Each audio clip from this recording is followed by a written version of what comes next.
Hello there everyone, this is lavoncason here, back at it again with another YouTube video. Today I'm going to be covering the latest PlayStation 6 rumors, particularly with its PlayStation 6 home console and PlayStation 6 handheld, and the specs. And as you guys will be seeing here right now, so all this information that is on Reddit right now, all this information comes from this guy right here. Moore's Law is dead. And treat this as a rumor, guys. Take this as a grain of salt.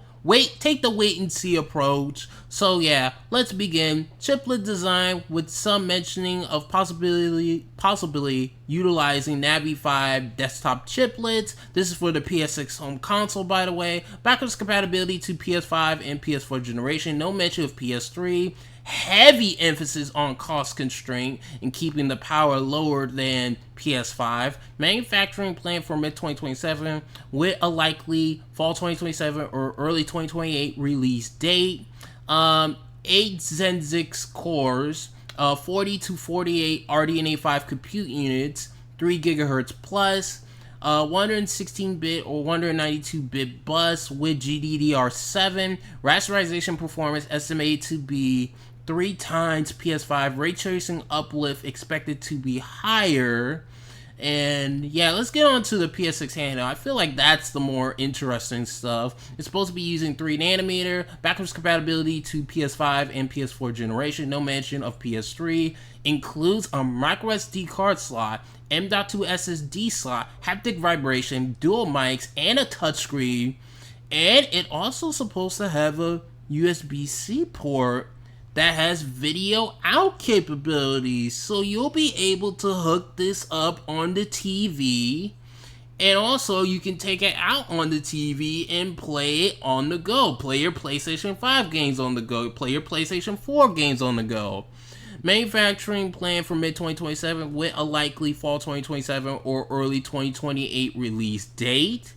This is sounding like the PlayStation 6 Series S, if anything.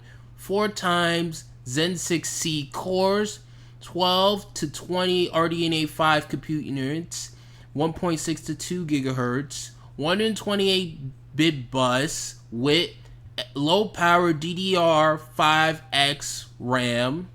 Rasterization performance estimated to be 0.5 PS5. RT expected to be higher than this. Should beat the Xbox Ally X in performance, but it doesn't come off as a powerhouse. Let's go back to this right here. Heavy emphasis on cost constraints. So that comment, I feel that is interesting. With that comment right there, I think people are going to think that the PS6, the home console is gonna be about $600. And I can see why, because the PlayStation 5 Pro was for, the hardcore PlayStation 5 fans, a niche product pretty much, whereas the PS6 is going to be a mass market product. So I can see why people are thinking $600 for the home console. And the handheld, now that's going to be, this is the more interesting product to me, honestly, when it comes to either the PS6 home console and the PS6 handheld. The handheld's the more interesting product to me personally. That's just me. But yeah, I expect it to be, with this comment here, the heavy emphasis on cost constraints. Again, guys, treat this as a rumor. Take this with a grain of salt. I expect it to be, maybe $450, $500, $550, somewhere around there. Yeah, that's what I expect the PS6 handheld to be, honestly.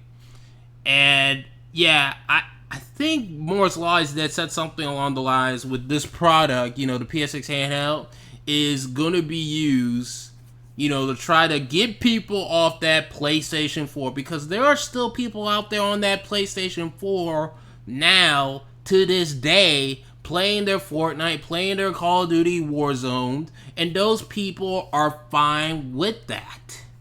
So yeah, and some people think that gaming is still being held back because of the PS4 and Xbox One still to this day at this point. And with this product, being released sometime in fall 2027 or early 2028, being the entry level point to the PS6 generation, those people would just go to that device, and at that point, maybe the PS4 support will end, maybe. I still think like there'll still be, indie games here and there, maybe, maybe some sports games and things of that nature, smaller stuff when it comes to the PS4. But, yeah, let's be honest here, guys. When it comes to the PS6 and the PS6 handheld, yeah, it's sounding like to me like they're going to go more of the cheaper route. They're going to be a bit more conservative when it comes to the leap, when it comes to, graphics and all that other stuff. But this, doesn't stop the PS5 and the PS5 Pro from being supported. No. In fact, guys, cross-gen is here to stay. So all those games that's going to be released on the PS6, for the most part, it'll be released for the PlayStation 5 and the PlayStation 5 Pro.